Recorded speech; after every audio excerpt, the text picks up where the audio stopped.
हिंदी सक्तीच्या विरोधात मनसेनं दादरमध्ये आंदोलन केलं। संदीप देशपांडे यांच्या उपस्थितीमध्ये हे आंदोलन करण्यात आलं। पालकांची सह्यांची मोहीम घेऊन विरोध दर्शवल्याची माहिती यावेळेला मनसेचे नेते संदीप देशपांडे यांनी दिली। दादरच्या IAS शाळेबाहेर हे आंदोलन करण्यात आलं।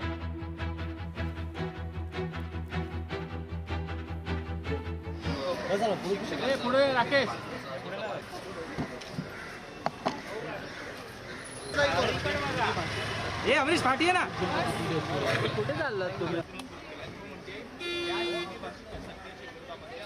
राज्य सरकारने जो हिंदी सक्ती लादण्याचा जो प्रयत्न चालवलेला आहे त्याचा विरोध म्हणून महाराष्ट्र निर्माण सेनेच्या वतीने आज संपूर्ण मुंबईभर ही सह्यांची मोहीम राबवण्यात आलेली। एक सही हिंदी सक्ती विरोधात अशा प्रकारचे हे अभियान आहे। महाराष्ट्र राज्यामध्ये जो हिंदी सक्ती लागू करून मराठी भाषा संपवण्याचा जो डाव आहे राज्य सरकारचा, तो महाराष्ट्र निर्माण सेना कदापि होऊन देणार नाही। मी या निमित्ताने राज्य सरकारचा निषेध करतो आणि माननीय मुख्यमंत्री फडणवीस साहेबांना विनंती करतो की या निर्णयाचा पुनर्विचार व्हावा। पहिली ते 5वी पर्यंत हिंदी सक्ती करण्याची काही गरज नाहीये। त्यामुळे आपली मराठी भाषा, मराठी अस्मिता टिकवण्यासाठी तुम्ही सुद्धा एक मराठी म्हणून हा निर्णय मागे घेतला पाहिजे, ही मी राज्य सरकारला विनंती करतो। अतिशय तीव्र भावना या हिंदी सक्तीच्या बाबतीत आहेत, त्याच्यामुळे राज्य शासनाने याचा अवश्य विचार करायला पाहिजे। आपण पाहिजे अनेक तज्ञ आहेत, अनेक तज्ञ मंडळी सुद्धा याच्यावरती चिंता व्यक्त केली आहे की हिंदी भाषा त्या बाबतीत जो काही निर्णय राज्य शासनाने घेतलाय त्याचा त्यांनी फेर विचार करावा, अशा प्रकारची मोठ्या प्रमाणात राज्याच्या प्रत्येक भागातून मागणी येत आहे। त्याच्यामुळे हिंदीच्या बाबतीत जी आक्रोश त्या निमित्तानं लोकांमध्ये आहे त्याच्या बाबतीत राज्य शासनाने लवकरात लवकर निर्णय घेतला पाहिजे।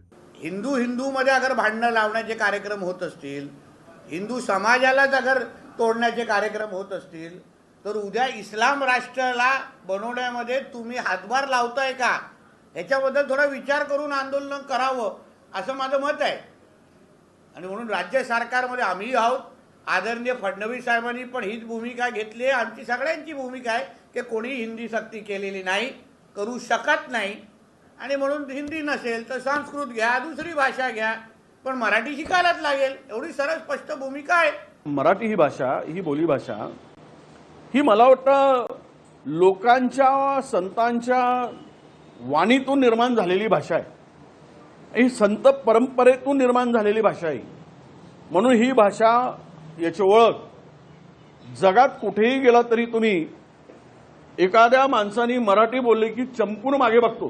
ती संत परंपरा जी आहे त्या नष्ट करण्यासाठी जर तुम्ही प्रयत्न करत असाल तर त्याला नक्की विरोध आहे आमचा। सरकारने ही सक्ती का करावी, कोणाची चापलुसी पूर्ण करण्यासाठी करावी आणि महाराष्ट्रामध्ये मराठी भाषेला दुय्यम करण्याचं काम जर यांच्या भूमिकेतून होत असेल तर नक्कीच याला आमचा सगळ्यांचा विरोध राहील। लोकशाही मराठी ऐका, पहा, जागरूक रहा।